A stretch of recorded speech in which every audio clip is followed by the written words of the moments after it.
welcome back, Rise Up Nation. Rise Up Nation, we're here for Rise Up in Real Estate live stream. This is just live, and I want to tell you a few things before we get started.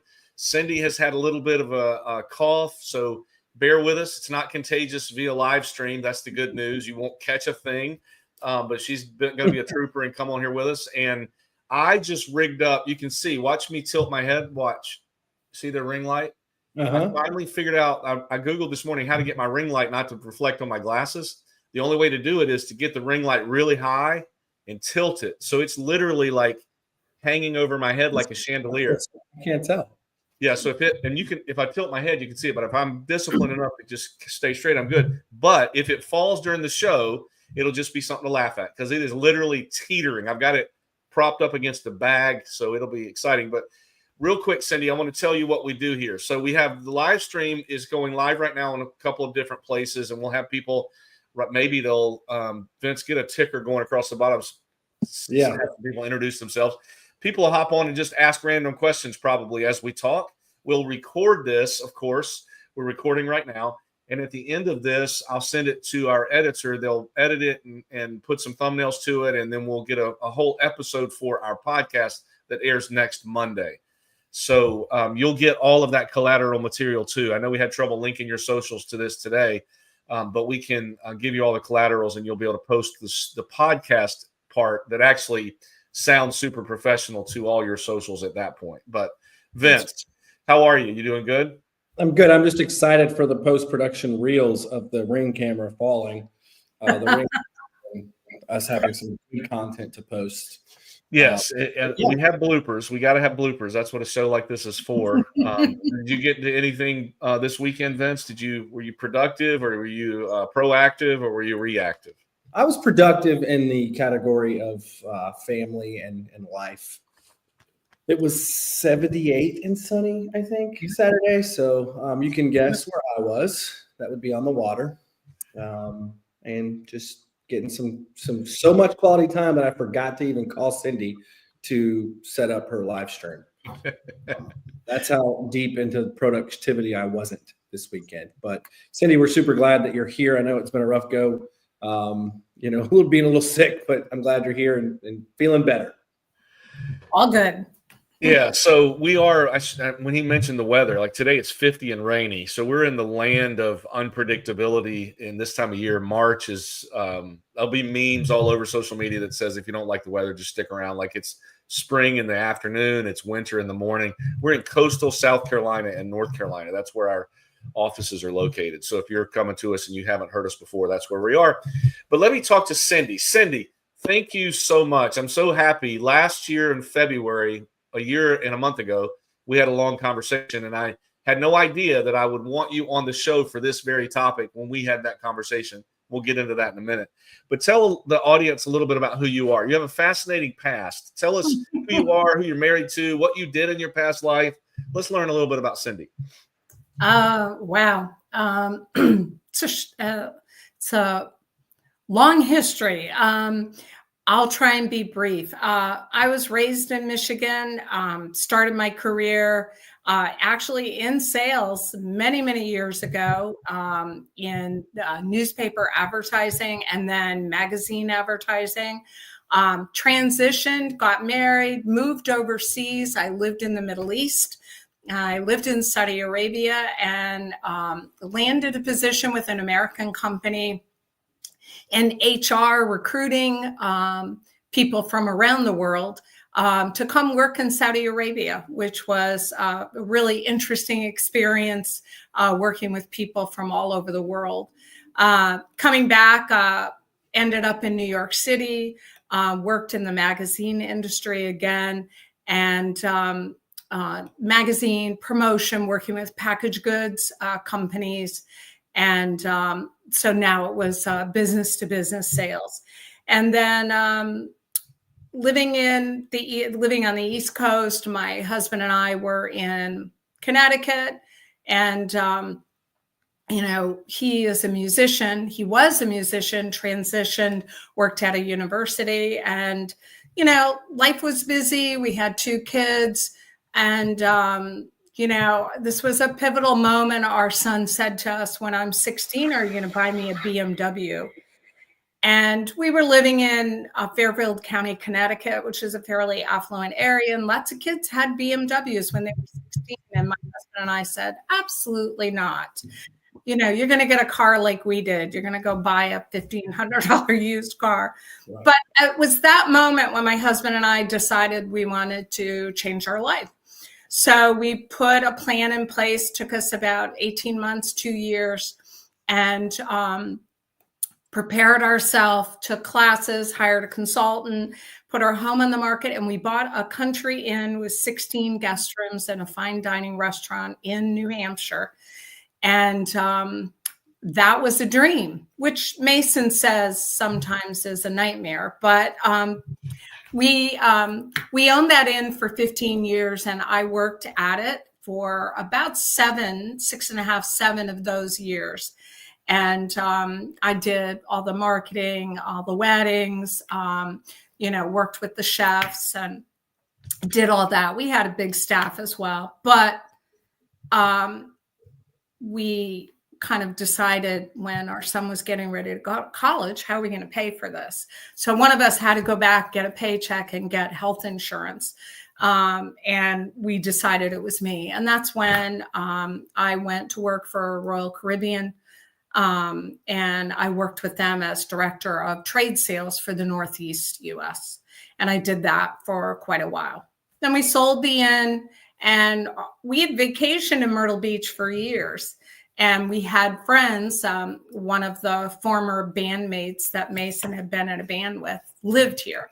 And so we decided, when we sold the inn, we'll put everything in storage and we'll come to Myrtle Beach for the winter, rent a place on the ocean, and decide if we want to stay. We did that. We decided we wanted to stay. We started flipping houses and together. And in the interim, I was a tour director and traveled around the world, but I really liked the real estate part of investing and flipping. And that was the entree to me getting licensed. And you got licensed how long ago? 4 years? Was it 4 years ago? Actually, I got licensed the very end of 2020. And in 2021 was when I, really started working at it. But then my former career, then as a tour director, they asked me to come back and do some work for them in 2021 when travel opened up again. So I wasn't really full-time at it. I was gone about 6 weeks doing tours in Iceland and other places. So I think it was September, I want to say September of 2022 when, you and I had talked well before that. You and I talked in 2020, but 2022, I think, is when I joined Remax Southern Shores. And then it was like, I am 100% into it, and I no longer was doing any tour directing. Yeah. Wow. Vince, did you know all that about Cyndi? Oh, you already know where my head's at. Yeah. We have world traveler, entrepreneur, marketing. We're running a hotel, I guess. This is a lot. That's pretty amazing. I know. I should be really tired. I'm just ready for your book. I'm just excited for your book. Well, actually, Mason and I have been writing a book, and his chapter is punks, drunks, thefts, and other chefs I've known. And if you've ever worked in the restaurant industry, you know what we're talking about. That was always our biggest challenge, was that kitchen. But it was a fine dining restaurant, and you couldn't just throw it out, but it was a great experience. We loved doing it, and the guests were wonderful. And 15 years is a long time to run that kind of a business. Yeah. And he's a musician. Did he play any music for the guests? No. And here's what's interesting. Mason was a full-time musician with a band that traveled extensively, like half the year. They were a big show band, and he did that for years. When we got married, he went back to school. We had kids, and he put it down and didn't play music for over 20 years. Never played when we owned the inn. But when we moved here, he started playing again, and he has played literally every morning since we moved in 2016 to Myrtle Beach. And now he's living his best life. He plays out. And Mason he's a carpenter. He's really good at that stuff. So he still does some of that for people, and plays golf, plays tennis, and plays music out, and is living his best life, and good for him. And you do a good job of posting when he's going to be places playing. So once we post your socials, if you guys follow Cyndi, she's always posted. Mason will be at bars, restaurants. You can go listen to a few songs. Pretty good stuff. Yeah, I'm his unpaid marketing person. And he helps me. He helps me out too, putting signs up for me and stuff like that when I need help. It's a pretty cool partnership. So I just am fascinated. We could probably spend the whole show talking about what you've done in the past. And that's actually what we're going to talk about, what you did last year. But I wanted to ask you this. I hadn't noticed this about your story, and I think I knew all those things because I actually looked up your inn, and I looked at pictures and all of that. I mean, I tell Mandy, and I joke that's what I think I would love that. I would love part of that. I'd probably hate part of it, but I would love having families coming in and meeting them. Every time we've gone to a bed and breakfast or an upscale place like that, I've really enjoyed it. But what you said to me is interesting. Like, I think I heard you say your son wanted a BMW when he was 16, and you said, no, that's not going to happen. And $1,500 is exactly what my mom and dad told me when I was a kid, and if it was, I think it was actually $1,600, it was a Camaro, and I had to carry jugs of water in the back seat because the radiator leaked the entire time I owned it. Like when I went to prom, I had all the water in the back seat and the girls in the front, which is funny. But you said, I think after you said that about your son, you said, we decided to change our lives. And you said you put an 18-month plan in place or 2-year plan. Why did you do that? Like, was it because you wanted to have more flexibility, or what was the impetus for making that change? Yeah.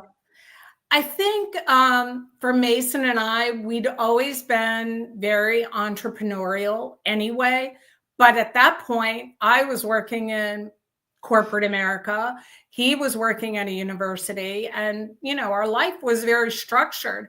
I think the biggest thing for us was, time, wanting more time with our family. Our son at that time, when he asked about the car, he was 9 or 10.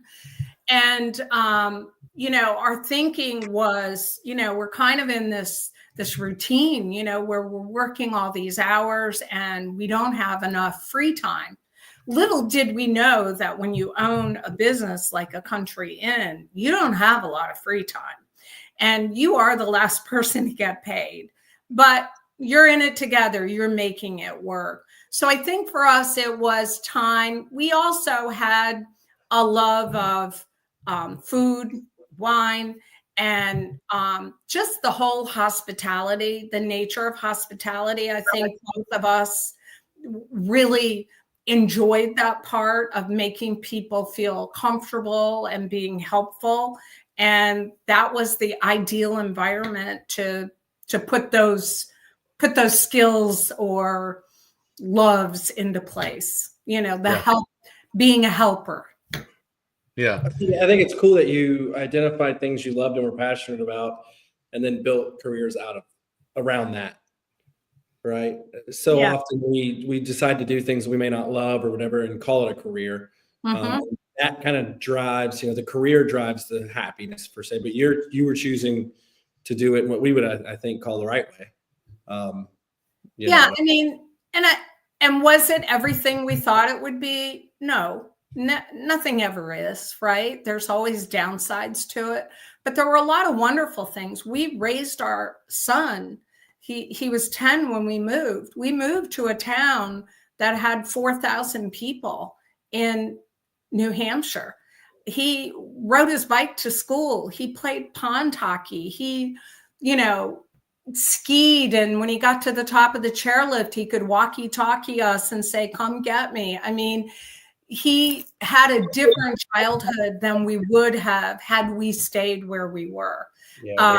And he's 34 now, and he has all of his friends from when he was 10 years old. They are all still friends. They live all over, but those relationships, I mean, when Mason and I look at what do we get out of that? Could we have taken that same amount of money and invested it in certain other things and made more money than we did on that business? Absolutely, we could have. But what we always land on is what we ended up providing for our child. Our daughter was away at school already, but our son was still little. And so that lifestyle change affected him in a very positive way. So we always say, oh, we could have made more money doing something else. But then we always go back to, but look what our son got out of it. And he talks about his childhood as being idyllic. Yeah, it makes a lot of sense to me. The more I hear about you, Cyndi, like one thing I'm fascinated by with you is that you connect with people pretty quickly and pretty well. But I think it has a lot to do with two things. Your mindset is not many people are service oriented by nature, and you might be one of the few that I've met that just kind of interests you. And you've just had a lot of experiences. It's fascinating to talk to you, and I'm sure I can imagine your client base is fascinated by that. Do you share a lot of that with your group, like your past? Well, here's what's interesting. And I've always believed a couple of things about working in sales, customer service, even business to business sales. A couple of things I always remember. Number one is storytelling. Sometimes, especially in real estate, you don't always know how much experience someone has buying and selling a home. You could be, initially talking to someone that has tons of experience, and you don't want to offend them by telling them something they already know. But you need to convey the information. And one of the best ways to do that is through a story or by saying, you probably already know this, but I had a client one time, and this is what happened. It was very interesting, and you tell the story. And to me, I think storytelling is a very valuable way of connecting with people. And I have used that a lot in every part of my career. When I was a tour director, you tell stories for a living. But in real estate and any other kind of sales, I found it to be effective. And then I don't know. I guess the other thing that I learned really early on from somebody in sales who was brilliant and a mentor to me, he said this: every time you're talking with someone about something you would like them to do, whether it's buy something or come over to your way of thinking, you should always pretend that they have a hat on, and that hat says, what's in it for me? And I have never forgot that. Like, what is the person on the other end trying to accomplish, and how can I meet the need? And then the third thing is being generous with my time. That is a really big deal in real estate, I think, because there are a lot of agents that, they're really busy and they have really big careers because they've been at it a long time. And so they don't have a lot of time. When I started, that's what I had, was time. And so I was trying to be very generous with my time when people were first saying, gee, I'd like to move there, but I don't know where, I don't know how, what do I do? And sometimes that was, 12 months of conversations on social media or text or email. So for me, I think part of the service is being generous with my time. Yeah, I love all of that. See Lisa from Atlanta. Hey, Lisa, I just want to say hi to Lisa. I'm sure she's going to have some good questions for you, Cyndi, as we roll on. So let's dig in a little bit, if it's okay. You touched on a few things right there that we're probably going to elaborate on. I want to talk about storytelling in a minute, but you just had a pretty remarkable year in 2024. I heard a statistic at the RE/MAX convention last week. I think I understood it correctly, that said 74% of agents realtors last year didn't even sell one home. Wow. Which is I thought that was way higher than it should have been. I would have believed half, but not 74% that are members of National Association of Realtors. And you had what I would consider like a record-breaking year for yourself. You've been in business, like, let's just say 4 to 5 years, but last year was your best year, right? It was, yes. Just to continue setting the stage, you're looking at a year where sales overall nationally were the least since they've been since 1993. That's right. And then you're having your best year yet. So I'm excited to hear why and how. Yeah. Well, interestingly enough, Tad, if you remember, we had a conversation at the end of 2023, or maybe it was the very beginning of 2024, because my 2023 was not stellar. It was bad. It was worse than 20. I had a really good year in 2022, but 2023, it was not good. And, you know, that was the beginning of the higher interest rates, even getting closer to 8 at some point. I was in the middle of buying a home, and my early conversation with someone else said, "Oh, you had a lot going on." And I kind of hung my hat on that for 2023 a little bit until 2024 came along, and I had a lot going on too. So I'm not buying that excuse, right? I didn't put in the effort or figure out how to transition to a different time period. And I figured it out in 2024. And how I figured it out was this. Resales were not selling because interest rates were so high. So 2 things were working: cash buyers and new construction. And new construction primarily because the builders were having the same kind of challenges we were. And so even if they baked the dollar amounts into the price of the home, they were giving tremendous incentives. You could use the incentives to buy down the rate. You could use the incentives to go to closing with no money other than your down payment. And so I kind of tried to focus more on that area. And I will say that going back to that generosity of time paid off for me. And here's a good example. A woman that I had been working with who came with some friends to look at one specific development of new construction down here in 2023. She couldn't afford that, but we looked at some other options. And she still couldn't figure out, how can I sell my house on the East Coast and move down here? I need the money from this and I kept in touch with her, kept talking with her, kept telling her, listen, when you're ready, I'm here. We'll figure it out. There's other options beside that development that have everything you need. Well, finally, she took the leap, came down. She came down with her sister. And she said, well, my sister wants to buy a house too. I said, okay, that's great. So we looked at multiple places. So she bought a house. Her sister bought a house. And then her sister's best friend, who she referred, bought a house. And then the sister's best friend's adult son and daughter-in-law bought a house.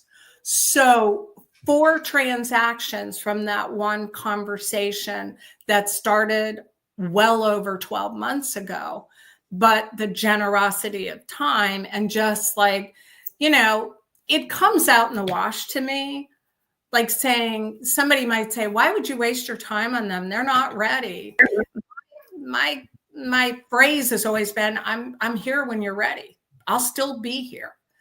Don't worry. I'm not one of those kinds of people that's going to say, all right, are you ready to make an offer? It's like, when you're ready, I'm here. I keep giving information, but so there was 4 transactions from that one person. So that was a bonanza, and they were all new construction. And then that same person has just referred another client to me, who's also looking to buy a new home. The other thing was, Tad, when you and I sat down at the end of 2023, I was very disheartened. Um, I was like, I had a horrible year. The award level that I won, I was ashamed of because I had exceeded that the year before. And I was like, when we had our gala, I didn't even want to get up there. But in the end, when we had that conversation and I asked you, maybe I should be buying leads, maybe I should be doing something different. And you looked at me, and I had done an analysis of everything I had done in the previous 2 years. And you said, you should do the same thing again. Do you remember that? Just focus on that. And, remember, I was hanging my hat on, I had a lot going on, built a house, and it was garbage, right? I just need to do the work. And I did the work in 2024.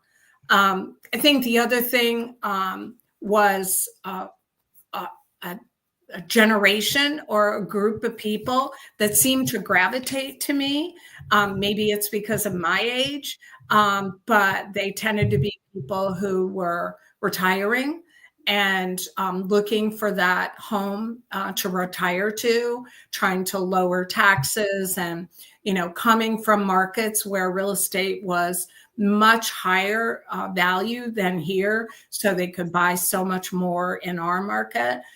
So I tried to focus a lot on that group of people, knowing that that's where it had success with before. Yeah. So, man, that is a sermon worth listening to that you said in that mouthful there. So many things. I want to ask you a quick, real, like a speed round question. Where did that lead come from initially that referred those four, and the most recent one? Where did that initial lead come from? Facebook. Okay. I thought so. I just wanted to make sure. And we're going to talk about the work that you did, like what kind of work, so that we can get specific on that. But I want you guys to hear what she's saying here. Like, I remember that conversation very well, and I didn't really want to even have it because I knew you were discouraged from the previous year's gala. Like, I knew, and I knew you had a lot going on. And I thought, I did say, that does have an effect, because it can distract you from the work that you need to be doing, right? So that's the gold in what you just said, is that year you got distracted, which everyone would. You built a brand new home. You had to get the financing in a terrible market. Yeah. You did a lot of things. But if we can be frank, Cyndi, you were sitting down with me in that conversation saying, should I continue or not? Like, you're at the point where you and Mason have to decide, and you've done this throughout your whole lives. Now that I hear your whole story, is this really what I want to keep doing? Yeah. Right. I mean, because you felt like, I'm better than this, and you are. I don't need to work all that and go through all that for that amount of money. I just don't. And I don't know what your financial situation is. You probably don't need to work, if I'm smart, based on what you've done over your whole life. But that was a really hard conversation for me to have, because I saw someone, and Vince, you can see this now that we're talking to her even more detail. The sky's the limit for you. And I've believed that since I met you in 2020, I think it was. Yeah. Back then. I was hard for me to say those things, but you were open to it. Like, you called the meeting. That's a lesson that people should learn, right? I did. Yeah. Vince, do you have anything you want to add or anything? Because I've got a couple of questions I want to ask, but I don't want to steal your thought. No, I'm gonna let you keep driving and ask those questions. I do think it's cool. I'm gonna brag a little bit. You're going from that conversation you guys are referencing to last month. Cyndi was being featured in Realtor magazine, correct? For some Facebook Real Producers, yeah. Real Producers magazine, based on her success. So just for anyone listening who might feel like they're in that slump, everything's relative, right? To if you're in a slump or not. Okay. It's not about the actual number. It's about how your life feels. But Cyndi had a chance to spiral deeper into that, or look at herself in the mirror and take extreme ownership and say, sure, I was busy, but everyone's busy and everyone has things going on. I didn't do enough. And that's where this started, was that true self-reflection. So just want to make that point there. We can't miss that. That's where the trajectory changed. But back over to you, Tad. Yeah, and by the way, that took some time to admit that. Because that's hard when you go, you start out saying, oh, these are the reasons that I failed. And, some people might look at it and go, that's not a failure, but it was to me. But you start out with, oh, this excuse, that excuse. And then at the end you go, yeah, I really didn't give it the attention it deserved. And that's why the result was what it was. Even though it was a tough year and interest rates were high, I figured out how to do it a year later. Yeah. So, it was just self-reflection, which is awfully hard. It really is, to look at yourself and go, yeah, I didn't do enough. Yeah. And so what we've talked about this on this show before, and I've done videos, I'm very fascinated by leading indicators and lagging indicators. Mhm. Lagging indicators is the result. Like you get a number, hey, I did this in 2023 or 2024, and you go, hey, I'm really excited. Oh man, I'm really bummed. Where if we could take our attention and focus on the leading indicators, exactly what you did, and say, hey, the result's going to come, but I'm going to focus on the day-to-day, the activities that you do in order to make the lagging indicator increase. Because here's the cool thing and the bad thing. You got that trophy, too small, 2023 trophy. You couldn't change one thing about that. Not one at that moment. All you could change was what the trophy was going to look like in 2024. And you couldn't change that by any other way but doing the things. And you realize that yourself. That was the beautiful thing. And you dug back in. And I mean, tell me I don't want you to talk about the amount of money necessarily that you made last year, because that's not really anybody's business but yours and ours, since we know. But what was the percentage increase, real quickly, Cyndi, from 23 to 24? Just ballpark, like the money, the gross commissions 23 to gross commissions 24. Boy. Just say if you doubled or tripled or. Was it double? Oh no, it was no. Let me see. I'm gonna tell you. Bear with me. I gotta use the calculator on this one. Killing me. There's a couple extra commas in. No, it was like 3.5, almost four times. Okay. It was a lot. Yeah. And I hope you're hearing what she's saying here. And I'm going to ask her now. We want to dig in to what activities work for you. I think you could do a whole class for us too on storytelling. The people are going to want to know how, Cyndi. How do I quadruple my business? Obviously, we have to credit some of that to your mindset because it was different. Yep. So one answer has got to just be the amount of time you put in, correct? Yeah, I mean, I have a home office and I come to this office every day. Every day I sit at this desk. Most days I even put my name tag on, which is, even if I'm not going out, I usually put my name tag on, which sounds stupid, but it's a mental thing that I am at work, right? Mm-hmm. And my desk is for real estate work. I have a big whiteboard and I have listings, buyers, contracts, possible opportunities, timing. I mean, it's a big board. And I don't like it when there's a lot of white space on it. But for me, it's a lot about the discipline. No day, you can't have a routine in this business. I know people talk about it. Oh, I'll time block. I'll do this. I'll do that. Some days you have a listing appointment in the morning. Some days you have a closing. You can't, but every day at some point in my day, I am doing follow-up with people. These could be email, could be a phone call, could be a card, but I would say that 5 days a week, I'm doing that.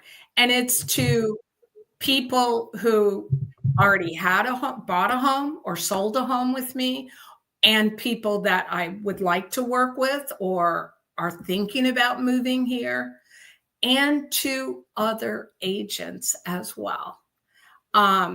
I think I gave 10 or 12 referrals this year, maybe.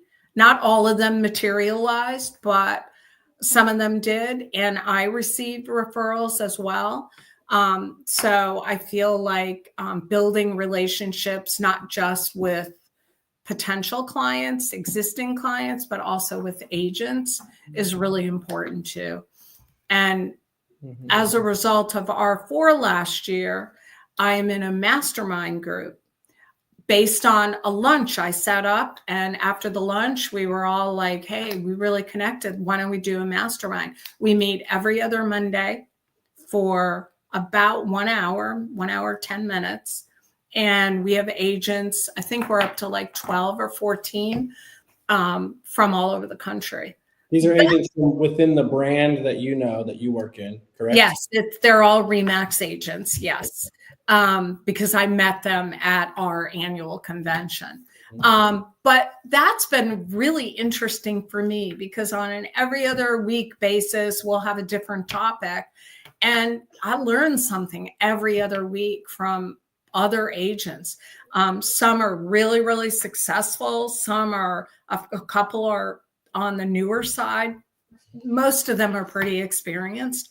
But that was new for me in 2024. And that started right after R4 last year. So you're on a daily basis, you're sitting at your desk. And I love Brian Buffini said at our conference this year, were you there for his session, Cyndi? I know you had to come home early. So he did the opening. I guess you left Monday. So he did Monday afternoon. He stood up and said, don't fool yourself. If you call yourself working from home and you don't take a shower, you're just home. Yeah. You're not working from home. So putting your name tag on, getting makeup on, and going to work is what you've done. Yeah. Did you work virtually before COVID? Part of your past is you're used to that, right?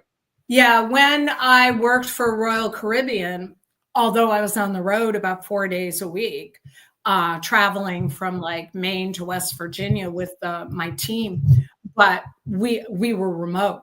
So I always had a home office, did Zoom calls, conference calls, wrote reports, all that stuff. So yeah, I think it takes real discipline. And for people who have never worked for themselves as a 1099 employee, there might be a tendency to just, stay in your pajamas and, do a load of laundry and watch Netflix.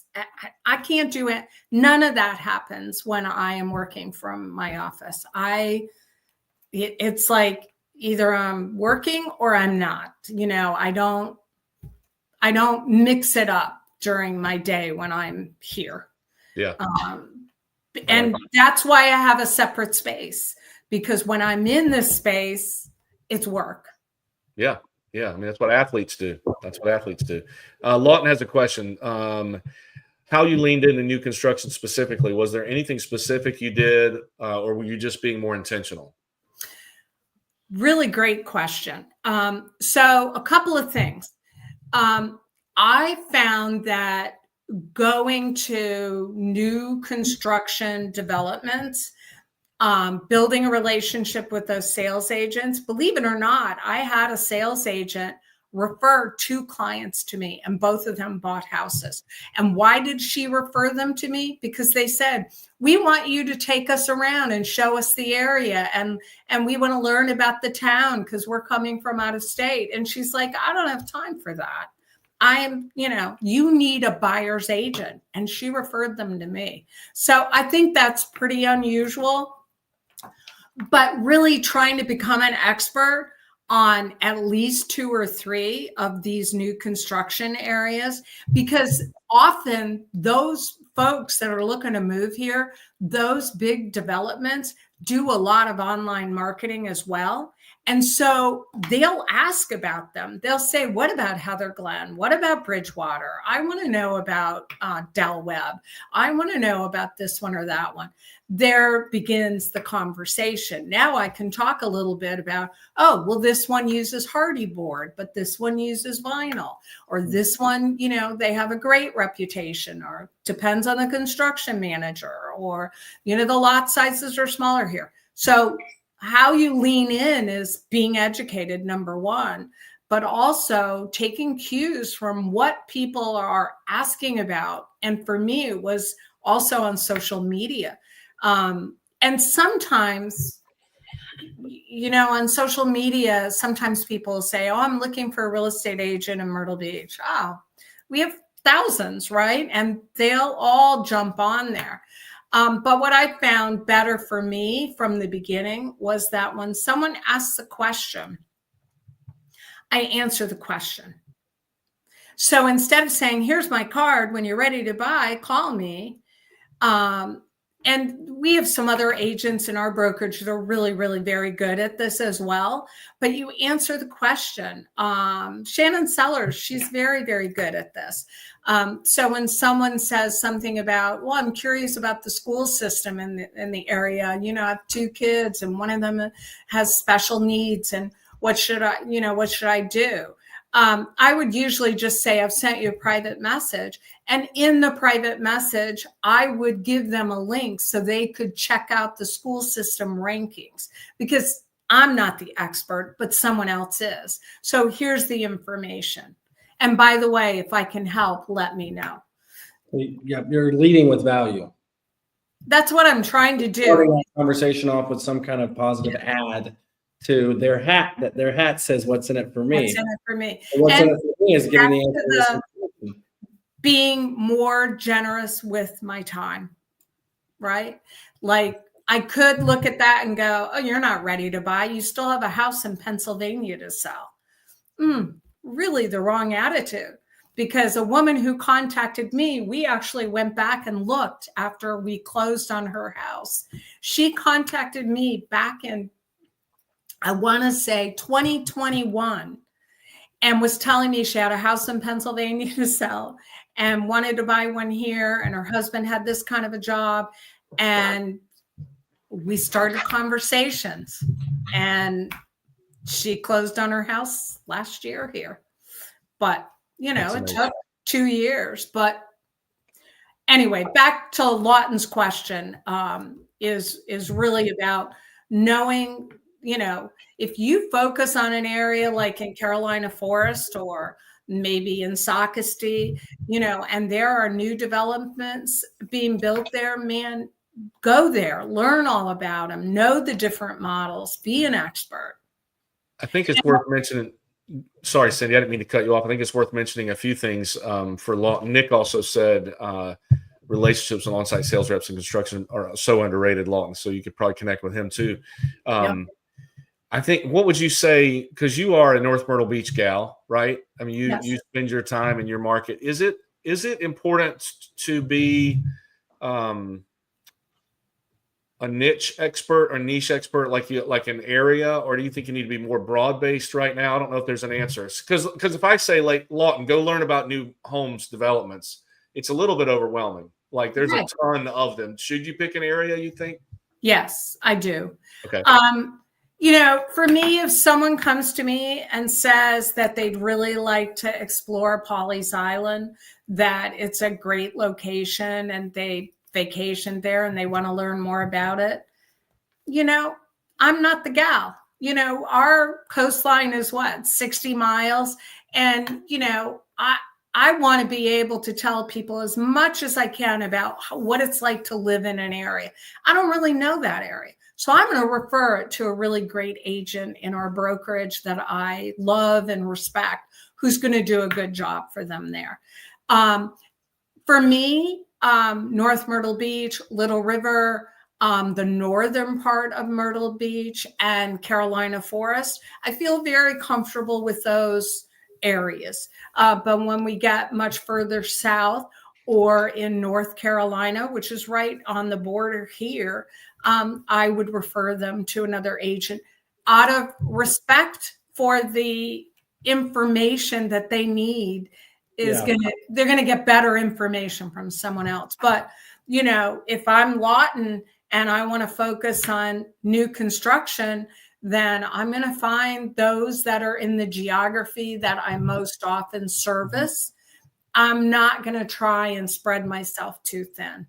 Yeah, I think it's another point onto that note, Tad. I'm hearing a lot here in regard to the new construction stuff. So if you're an agent out there and you're just visiting new constructions when you have an active buyer to show that neighborhood to, you may already be a little behind. I'm pretty confident Cyndi drove those neighborhoods, shook those reps' hands, looked at those layouts while making $0 for it, because we like to say luck is when preparation meets opportunity. So now someone chimes in on Facebook and asks about Del Webb. Well, guess what? Cindy's never sold one in there, but she knows all about it because she's done the research and the education. So instead of just posting a card, she directs message everything from her perspective as an agent, not an on-site agent. So, maybe a little less bias, gives that client that value piece and says, I know all about this. Would she learn that for free, right? And it didn't get paid anything at the same time. And now she was ready, right? So that's something to consider if you're looking out there. What do I do with my hands? And new construction is hot in your market and you're going to pick your area. Go learn about every single thing about all of them. I personally did this to look for properties to buy, right? I knew the on-site agents, I knew the layouts, I knew what I wanted, and it works out. But you got to do some free work as well. If you're just waiting to meet those people when you have a client, you're probably missing some in between. Well, especially if you're a new agent, what do you have? You have time. So use the time to educate yourself. And, that's what I did. I will say the other thing that has really helped me this year, 2024, is I did build a house in my neighborhood and I became an expert in my neighborhood. So much so that I have to remind them, I do not work for the builder. The builder works for the builder. I work for you. But as a result, I have sold a lot of houses in my neighborhood. And I will tell you one other thing that I did that has given me a lot more exposure to my neighborhood as it develops. There's going to be 569 homes built here. Right now, there are about 210 maybe that are occupied and a bunch under construction. I formed a travel group. Why? Because I love to travel. I have a travel background as a professional. And this is a great way for me to meet my neighbors, build relationships. So I don't ever have to talk to them about real estate, but they know what I do. And, if we're on a trip, we have a wine trip coming up to North Carolina. We're promoting a trip to Ireland next year. When and if they are ready to sell or refer, I hope they'll think of me. So, golly, there's so much. I mean, I want you, Lawton. I hope you just heard that about neighborhood, FYI. But I'll just say that as your dad. Anyway, proactivity is the thing. Like, you're being so proactive with what you do. Cyndi, are you still there, Cyndi? I am. Okay. Yes. We lost Vince for a second. I don't know where he went, but I want to make sure. Sue O'Shea, thanks for being here. Sue says she's in Pawleys Island if you need some love down there. Right. But the proactivity thing is what gets me. Like, we're so used to, those of us that have been in the business for a while, and even you, short time, it used to be a take and order business. We didn't really need to do proactive stuff. Those that did really made a lot of money, but those that didn't still made a lot of money. I mean, there was multiple offers. Clients were calling us. The rates were low. It was literally a feeding frenzy, and we couldn't figure it out. We got lazy. We got a lot of things. But what you did was you recognized, hey, I've got to do. Let me see if I need to let him in. Let me let Vince back in. Hey, sorry about that. That's all right. You decided that you're going to go to work and you're going to do this block of things. Like, I'm going to go do a proactive thing.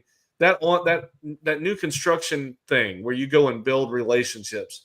Nobody was doing that in 2021. Nobody. Didn't have to. Right? Yeah. But it's not now is a business where you have to. It's a long game. It's a long play. I did a video a few days ago about this where there's billions of dollars being lost by people just throwing away a lead when they aren't ready right now. If they're not ready, they don't go in a drip campaign, or they don't go in Cyndi just said it a little while ago, I'm going to send you a card or a note.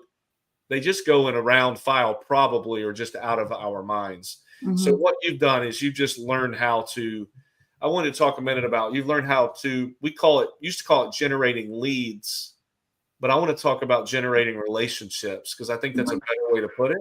What are the things, if you had to build pillars of business, where your business came from in 2024? Maybe we've touched on them all, but what are they, and how do you actively stay engaged with those? Well, I do think that and I've said this many times, and you know it, it's an exponential business. And so, relationships, if you do a good job and you don't just do a transaction, but you build a relationship with a buyer or seller, that person is going to refer other people to you. But not if at the closing table, that is the last time they hear from you. Then, there are some statistics that talk a lot about that. The percentage of people that would use the agent that they bought their home for to sell or buy another. And it's a low number because a lot of people don't stay in touch. I've been taught and learned through others in my brokerage that is a valuable way of sustaining the business over time, by building relationships with people who already did business with you. They know you, they love you, they trust you, and you want to sustain that relationship so they'll refer others to you. So I would say that definitely was a pillar for my business in 2024. And the other pillar was, really keeping alive relationships that hadn't turned into transactions yet, but there was the hope and the goal by both myself and the potential buyer or seller that they would. So, there's two areas. One was referrals, and one is people that they're in the on deck circle. Let's put it that way. They're not quite up to bat yet, but I'm wanting to help them, coach them, and guide them, get them ready to step up. What does somebody have to tell you to not be in the on deck circle, for you to kick them out of the stadium altogether? How do you know when that person isn't ready? You mean isn't ready at all? Ever going to be like, you won't spend any more time? I changed my mind. We're going to move to Hilton Head. We don't want to do Myrtle Beach. I'm like, okay, good luck. And I know a great agent in Hilton Head. May I refer you? Why not? Unless they already have someone there. Usually when someone tells me that, if someone tells me, I don't think I can afford it, I don't think I have enough money, I don't know how I can figure out the money, then I actually ask them another question, which is, have you talked to a lender? And they say, I looked at Rocket Mortgage or whatever. And I'm like, hold up. You want to talk to a local lender. Let them, and I always say to them, listen, I stay in my lane. I am not a lender, but I trust certain lenders who will do a really good job of helping you figure out what you can afford and why, or what you need to do to get in position. And then that, that's not a no, that's I can't figure it out. And my answer is, let me help you. And then I refer them to a lender, and with usually good results. If someone else tells me, I don't want to sign a buyer's broker agreement because I'm just looking around, I'm like, okay, I'd like to establish a relationship with you so I work for you and have a fiduciary responsibility to you. And, by the rules, I can't show you property without that, but we could figure that out if you just want to have it for a day or a week or whatever. I want you to be comfortable with me. So I try and have in my arsenal all of the rebuttals. But like you said, who's absolutely not going to buy? I'm okay with that. I don't get my feelings hurt. There's plenty of opportunity and I'm not desperate. Yeah. I think people can feel that if you are, desperate for a deal. I remember my roommate at R4 last year, she was telling me that was in March last year, right? The beginning of March, I think it was. And I remember her telling me how much business she had already. And I said, my first closing isn't until April, but my business was so end loaded to, like 7 closings in July. It was all April on, but it was mostly all that work I had done in the fourth quarter and the beginning of that year that paid off. Yeah, the leading and lagging indicators again. And I hope you guys just picked up what she just gave us, a master sales class in understanding what the no actually means. Every time she heard no in that description she just gave in 2 minutes, she had another question or another answer. You're the lady, Cyndi, that I love to tell this story that somebody walked into what's the big department store? Oh, Macy's in New York City, and asked to buy tires. And they didn't say we don't sell tires. They said, let me give you the number of someone who will take great care of you at a tire sales place. Right. So pay attention to what she's saying here. Somebody tells I don't want to be in the area. This is why you want to be in a brand that's worldwide. Like, I'm going to move to Connecticut. Hey, guess what? I have a connection for you there. And you're still their realtor. You don't know what's going to happen in the long term, and you're going to get a referral. And the cool thing is Cyndi's doing it because it's best for them. Let me stay in this relationship with you because I care and serve you. Right. And then somebody says, I just can't afford it. And Rocket Mortgage told me that. Take it one step further. Let's let you talk to somebody that I know that is good at this. So I love that. I mean, you probably get half more transactions doing that than if you just take no and move on to the next person.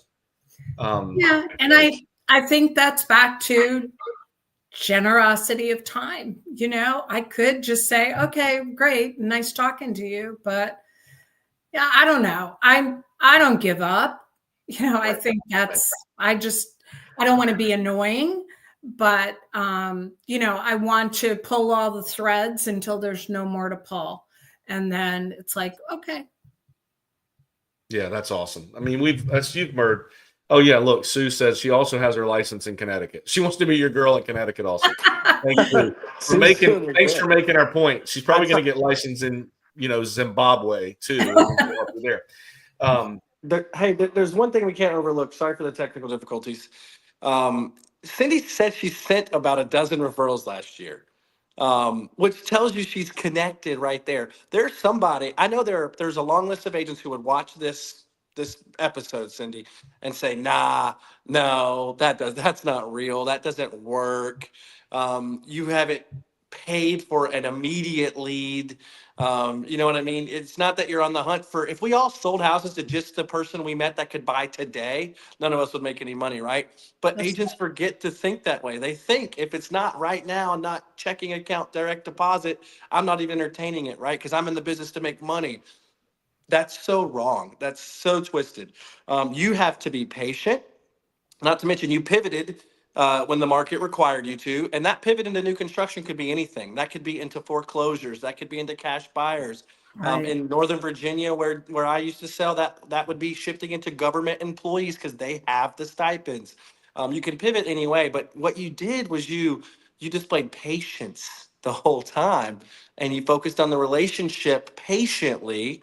All right, not just generating the relationship and expecting a lead that day. And then you gave out business, right? Which, as we know, the universe works reciprocally. So that's going to come back. I don't know if that's a real word, but I had to throw that out there. Yeah. And the referrals, we're in the way that I am operating my business in the last couple of years.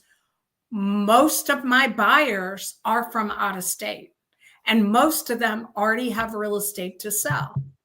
And so, if they come to us first before they start the exploration with an agent in their market, then I'm in a position to refer them to, a great agent that I know personally. And I mean, I think that's the value of our network.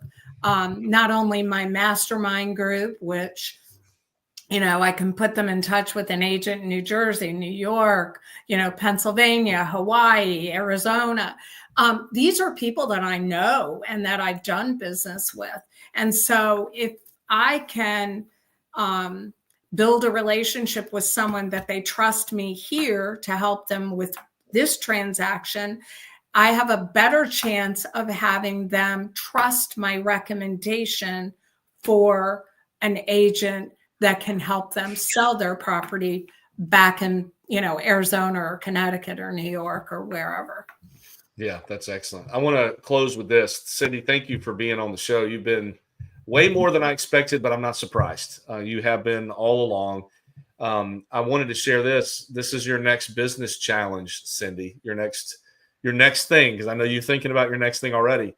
3 years ago in the United States, the top salesperson by gross commissions in the whole United States was a lady in Texas who never put one person in her car or never went into one living room.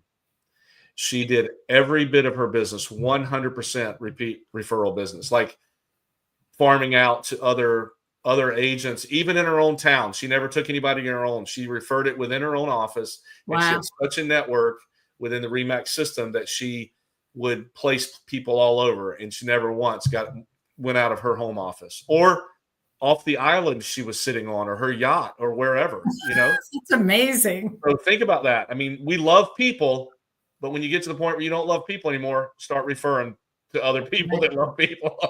Right. So Cyndi, thank you so much. How can somebody find you? I'm hoping that somebody wants to find out more about you. How can they find you the easiest? My email is cindysellsmyrtlebeach@gmail.com, or they can probably just Google my name, Cyndi Cobb, RE/MAX Myrtle Beach, and my website will come up. And I'm also on Facebook as Cynthia Cobb, and Instagram @Cyndi@the-beach. Awesome. Notice Cyndi is CYNDI. You see that, right? You It guys all is. do that, so Yeah. pay attention to that. Thank you, Lisa. Thank you, Sue. Thank you, Lawton. Thanks for all of you, Nick, all of you that were out there listening. Cyndi, it's been a gold mine. People, if they don't take something away from today, they're not listening. So God bless you. Thank you. Thanks for all your contributions. Thanks, Vince. Have a good one, buddy. Okay. Bye-bye. See you, Rise Up Nation. We'll see you next time.